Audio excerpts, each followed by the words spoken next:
नमस्कार मित्रांनो, आज अक्षय तृतीया. सर्वांच्याच पुरणपोळ्या खाऊन झाल्या असतील.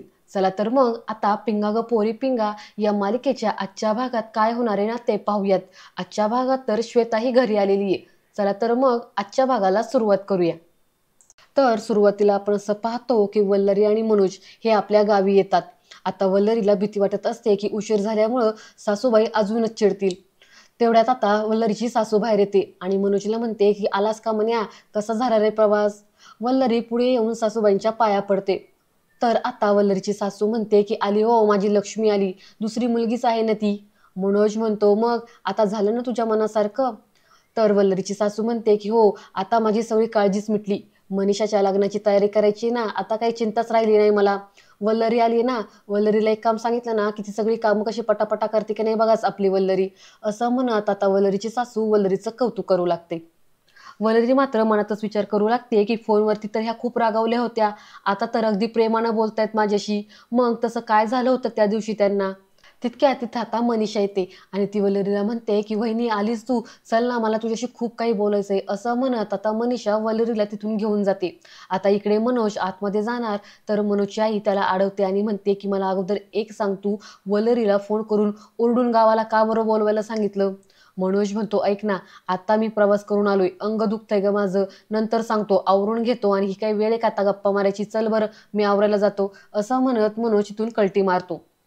त्यानंतर आता आपण असं पाहतो की इकडे प्रेरणा तेजाला आज तिच्या फूड सेंटरमध्ये जी काही मारामारी झाली आणि युवराज साहेबांनी प्रेरणाला कसं वाचवलं, कसा आधार दिला, हे सगळं काही तेजाला सांगते. पुढे प्रेरणा युवराजचं कौतुक करत म्हणते, तुला माहिती आहे का, अगं त्यांनी मला धीर देत मला असंही बोलले की तू कुठल्याही गोष्टीची काळजी करू नकोस ताई, तुला कधीही काही लागलं तरी अर्ध्या मध्यरात्री तू फोन केलास ना तरी मी हजर राहीन तिथे. आता यावरती तेजाला फार नवल वाटतं. ती सुद्धा युवराजचं कौतुक करत म्हणते, काय वाढीव माणूस आहे राव, तसा तो टिपिकल राजकारणी वाटत नाही. प्रेरणा म्हणते खरं आहे ग. पुढे प्रेरणा मिठूला म्हणते की तुझ्या तब्येतीची पण चौकशी करत होते ग मिठू, तू ना आता कसलीच काळजी करू नकोस. युवराज साहेबांसारखा मोठा माणूस आपल्या सगळ्यांच्या पाठीशी खंबीरपणे उभा आहे, ते लवकरच तुला भेटायला पण येणार आहेत. मिठू तुला माहिती आहे का, नवीन फास्ट फूड सेंटर सुरू केलंय ना आपण, तिथला रिस्पॉन्स दिवसेंदिवस वाढत चाललाय. स्वामींचीच कृपा झाली म्हणायची. आता ना मला मोठे मोठे ऑर्डर्स पण मिळायला लागतील बघ. तेजा म्हणते मिठू ऐकतेस ना ग, आता आपल्या प्रेरणा मॅडम मोठ्या होणार आहेत. प्रेरणा आता मालादार होणार आहे बरं का, म्हणजे इतकी मालादार होणार आहे ना की तुझा मेकअप पण स्पॉन्सर करू शकते ती. यावरती प्रेरणा म्हणते हे चालेल बरं का मला, मिठू तू जे काही मागशील ना मी ते तुला आणून देईन हा. तेजा म्हणते मिठू बघ ऐकतीस ना, चांगली ऑफर आहे, चल लवकर बरी हो बरं. असं म्हणत ह्या दोघीजणी मिठूसोबत आता फ्युचरमध्ये काय काय करायचं त्याविषयी गप्पा मारू लागतात. त्याचबरोबर अधूनमधून युवराजचं ते कौतुकही करत असतात. आता ह्या काय बोलतात हे काही मी तुम्हाला इथं सगळं सांगत बसत नाही, कारण की मला तुम्हाला पुढचा जो मेन सीन आहे ना तो दाखवायचा आहे. चला तर मग आता पुढे बघू काय होतं ते.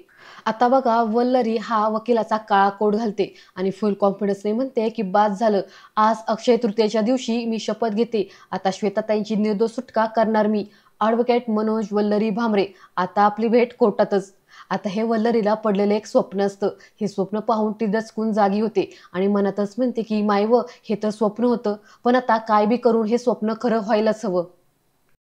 त्यानंतर आता दुसऱ्या दिवशी सकाळी प्रेरणा स्वामींच्या फोटोसमोर हात जोडते आणि म्हणते की स्वामी, आज अक्षय तृतीयेच्या दिवशी नैवेद्य म्हणून खीर केली आहे तुमच्यासाठी. कामाच्या गडबडीत फार काही करता आलं नाही, पण ही खीर गोड मानून घ्या आणि तुमचे आशीर्वाद असेच राहू द्या आमच्या पाठीशी. स्वामी, आमच्या मिठूला लवकरात लवकर बरं करा आणि आमची मैत्री अशीच अक्षय आणि अखंड राहू द्या. असं म्हणत ती स्वामींना नमस्कार करते. तर दुसरीकडे आपण असं पाहतो की मनीषाच्या हळदीची तयारी चालू असते. आता मनोजची आई म्हणते की वल्लरी बरं झालं आली तू, आता आपलं घर लगीन घरसारखं वाटतंय. मनोज म्हणतो हो ना, घरात लग्न कार्य म्हटल्यावरती घरातली सून पाहिजेच ना घरी. तर मनोजची आई म्हणते आणि आपल्या नशिबाने मनीषाला चांगलं सासर पण मिळाले, एक बी पैसा हुंडा म्हणून घेतला नाही त्यांनी. वल्लरी म्हणते आई अहो, हुंडा मागणं हे कायद्याने गुन्हाच आहे. तेवढ्यात आता वल्लरीला नानावटी सरांचा फोन येतो. मनीषा वल्लरीला तो फोन देते. मनोज मात्र वल्लरीने तो फोन उचलू नये म्हणून तिला तो कामातच गुंतवतो. पुढे तो तिला सांगतो की तू जरा कामामध्ये लक्ष दे. परत एकदा नानावटी सरांचा फोन येतो. आता वल्लरी म्हणते काहीतरी महत्त्वाचं असेल, मी 2 मिनिटात बोलून आले. असं म्हणत ती उठते आणि फोनवरती बोलायला आतमध्ये येते. आता ती नानावटी सरांचा फोन रिसीव्ह करत म्हणते की हॅलो सर, बोला ना काय झालं. नानावटी सर म्हणतात की वल्लरी, मला तुला एवढं सांगायचं आहे की आज श्वेताच्या केसची हिअरिंग आहे, मी चाललो आहे. वल्लरी म्हणते की माय व श्वेता त्यांची हिअरिंग आहे, मी विसरूनच गेले होते, पण मी तिकडे नाहीये. नानावटी सर म्हणतात की अनफॉर्च्युनेटली मला माहीत आहे की तू येऊ शकणार नाहीये, पण तुझ्या मैत्रिणींपैकी कुणी येऊ शकतं का, म्हणजे जरा बरं झालं असतं. वल्लरी म्हणते सर, मी एकदा त्यांच्याशी बोलून बघते आणि प्रयत्न करते, नक्की कोणीतरी येईल. असं म्हणत आता वल्लरी फोन ठेवते. पुढे वल्लरी प्रेरणाला फोन करते आणि म्हणते की प्रेरणाताई, आज श्वेता त्यांच्या केसची हिअरिंग आहे. मला नानावटी सरांचा फोन आला होता. ते म्हणत होते की तुमच्यापैकी कुणी आलं असतं तर बरं झालं असतं. नाही, तेजाताई तर जाणारच नाही हे मला माहिती, म्हणूनच मी तुम्हाला फोन केलाय. आता प्रेरणा अडखळतच म्हणते की अगं मी फूड सेंटरवरती जायला निघाले. मी जर कोर्टात गेले तर फूड सेंटर कोण सांभाळेल? वल्लरी म्हणते मग मी आता शेवटचा प्रयत्न म्हणून तेजताईंशी बोलून बघते एकदा, काय होतं ते. असं म्हणत आता वल्लरी फोन ठेवते आणि आता ती तेजाला फोन लावते. तेजाला पण श्वेताच्या हिअरिंगबद्दल सांगते. तेजा म्हणते नाही, तू म्हणतेस म्हणून मी गेले असते तिथे, पण मिठू जवळ घरी कुणी नको का, मला नाही जमणार. वल्लरी म्हणते बरोबर आहे तुमचं, मिठूताईंपाशी तरी कोणाला थांबायला हवं ना. ठीक आहे, मी ठेवते फोन. असं म्हणत आता वल्लरी फोन ठेवते आणि ती मनातल्या मनातच म्हणते की नेमकी आता माझी तिथे गरज आहे आणि मी तिथे नाही. तितक्यात आता तिथे मनोज येतो आणि तो वल्लरीला म्हणतो की वल्लू, ऐक ना, मला समजतंय की तुझं अर्ध मन मैत्रिणीमध्ये अडकलंय, पण मनीषाचं लग्न एकदाच होणार आहे ना गं, एकच बहीण आहे मला ती. तू तिकडच्या सगळ्या गोष्टी विसरून जा आणि इकडच्या कामांमध्ये लक्ष दे बरं. तू या घरची सून आहेस हे विसरू नको. चल येतो मी. असं म्हणत मनोज आता खोलीच्या बाहेर येतो. मनोजची आई बाहेरून हे सगळं त्यांचं बोलणं ऐकते आणि मनोजला अडवतच म्हणते की थांब, मला आधी सांग की तू पहिल्यासारखं का बरं वल्लरी सोबत बोलत नाहीयेस. यावरती मनोज म्हणतो माझं सोड, तू आधी जशी वागत होतीस ना तसंच वाग. आता त्या मुंबईतल्या लोकांपासून ना तिला मला जरा लांब ठेवायचंय, त्यामुळं तू इथल्या कामामध्ये तिला जास्तीत जास्त गुंतवून ठेव. तर इकडे वल्लरी रोशन आंटीला फोन करते आणि सांगते की हॅलो रोशन मावशी, ऐका ना, श्वेताताईंची आज हिअरिंग आहे, कोर्टामध्ये तुम्ही जाऊ शकता का? त्यानंतर आता आपण असं पाहतो की प्रेरणा तेजाला सांगते की अगं वल्लरीचा फोन आला होता, ती विचारत होती श्वेताच्या हिअरिंगला कोर्टात जाऊ शकाल का तुम्ही म्हणून. तेजा म्हणते मलाही आला होता कॉल. प्रेरणा म्हणते नाही, मी तर बोलले की मला फूड सेंटरला जायचंय, मग मी कशी जाणार कोर्टात. तेजा म्हणते हो बरोबर केलंस तू, मी पण सांगितलं मला जमणार नाही, मी म्हटलं इथे मी एकटी आहे, मला तिच्यापाशी थांबावं लागेल. प्रेरणा म्हणते मला तर खूपच अवघडल्यासारखं होतंय ग, म्हणजे युवराज साहेबांनी मला फूड सेंटर चालू करून दिलंय, ही गोष्ट जर श्वेताला कळाली तर तिला काय वाटेल, मी कशी जाऊ तिच्या समोर, आणि आपल्या श्वेताच्या हिअरिंगला गेलेलो मिठूच्या बाबांना जर कळालं तर त्यांना काय वाटेल. त्यांची तर स्पष्टपणे इच्छा आहे की श्वेताला शिक्षा मिळावी. आता ह्यांचं हे असं बोलणं ऐकून मिठू अनकॉन्शियस होते आणि मोठमोठ्याने श्वास घेऊ लागते. ते पाहून प्रेरणा आणि तेजा दोघे घाबरतात आणि म्हणू लागतात की मिठू अगं काय होतंय तुला, मिठू काय होतंय, शांत हो. तर तेजा प्रेरणाला म्हणते ऐक ना, आपण श्वेताचा विषय काढला ना, ते आवडलं नाही वाटतं बहुतेक हिला, म्हणूनच त्रास होतोय का. प्रेरणा म्हणते तेच असणार आहे. मिठू हे बघ मिठू, अगं आम्ही श्वेताबद्दल नव्हतो बोलत, आम्ही श्वेताला ना आहे ना तिच्याबद्दल बोलत होतो. असं म्हणत आता प्रेरणा आणि तेजा मिठूला खोटं बोलू लागतात आणि तेजा म्हणते अगं श्वेताला ना तिच्याबद्दल बोलत होतो, रोशन आंटी आहे ना त्यांची भाषा आहे ती. प्रेरणा म्हणते बरोबर बोलते तेजा, अगं रोशन आंटी आल्या होत्या, खरं तर त्या तुला भेटायला आल्या होत्या, पण तितक्यात त्यांना त्यांची भाची आहे ना श्वेताला ना तिचा फोन आला, ती काहीतरी अडचणीत सापडली होती, त्या आम्हाला म्हणत होत्या की तुम्ही दोघी जणी येता का माझ्याबरोबर, पण आम्ही सांगितलं की आम्हाला नाही जमणार, आम्हाला इथून मिठूची काळजी घ्यायची.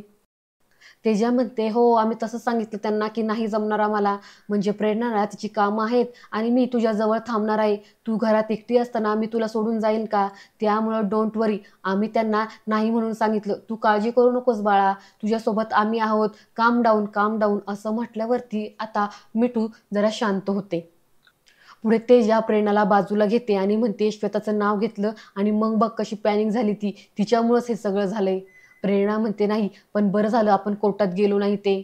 तर इकडे गावी मनीषाची हळद फोडण्याचा कार्यक्रम असल्यामुळं घरामध्ये बऱ्याचशा बायका आलेल्या असतात आणि त्या वलरीसोबत गप्पा मारत असतात.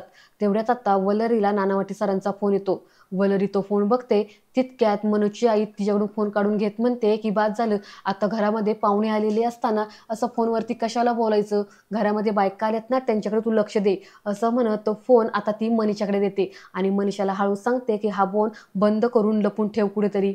मनीषा म्हणते अगं कशाला असं करतीस, तिचं काहीतरी महत्त्वाचं काम असेल ना. तर मनोजची आई म्हणते तुला सांगितले ना तेवढं कर फक्त. पुढे आता मनीषाच्या हळद फोडायचा कार्यक्रम सुरू होतो. बायका सगळ्या हळदीचं गाणं म्हणू लागतात. वल्लरी मात्र मनातच विचार करत असते की श्वेता त्यांच्या हिअरिंगसाठी कोण गेलं बरं असेल, नेमकं कोर्टात आज काय झालं असेल. नाही म्हणजे नानावटी सरांनी पूर्ण प्रयत्न केलेच असतील श्वेताताईंना बेल मिळवून देण्यासाठी. पण असं म्हणत ती विचार करत असते. आता पुढे कार्यक्रम संपतो. पुढे वल्लरी म्हणते की माझा फोन कुठे ठेवलाय, मी फोन करून जरा बघते कोर्टात नक्की काय झालंय ते.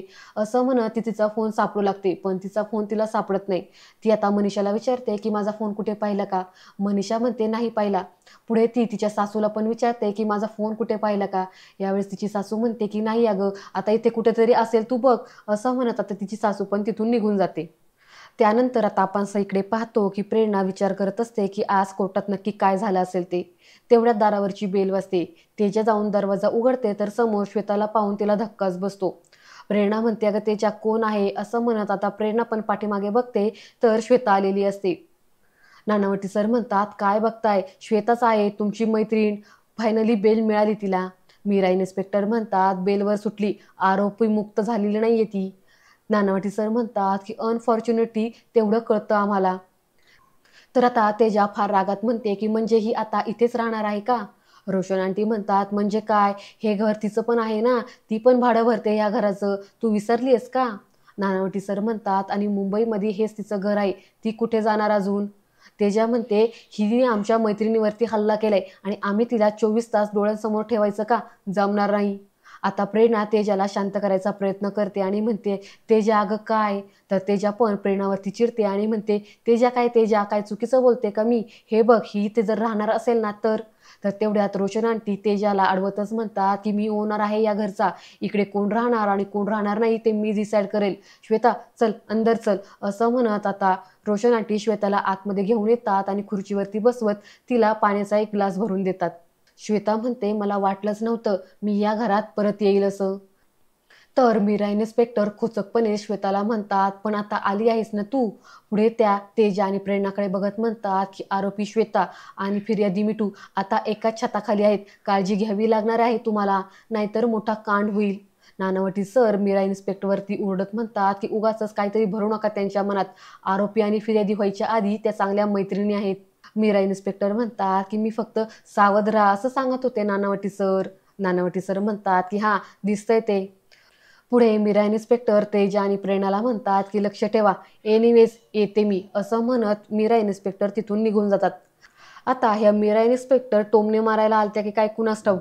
असो, पुढे नानावटी सर पण जायला लागतात. प्रेरणा म्हणते की सर काहीतरी चहा कॉफी घ्या ना प्लीज. यावरती नानावटी सर म्हणतात की मला काहीच नकोय, मला फक्त एक गोष्ट हवी. श्वेतासोबत मैत्रिणी म्हणून नाही वागू शकल्या तर किमान मैत्रिणी म्हणून तरी तिच्याशी नीट वागा. तेजा प्रेरणा श्वेताची काळजी घ्या. पुढे ते श्वेताला पण म्हणतात की श्वेता टेक केअर. असं म्हणत आता नानावटी सर तिथून निघून जातात.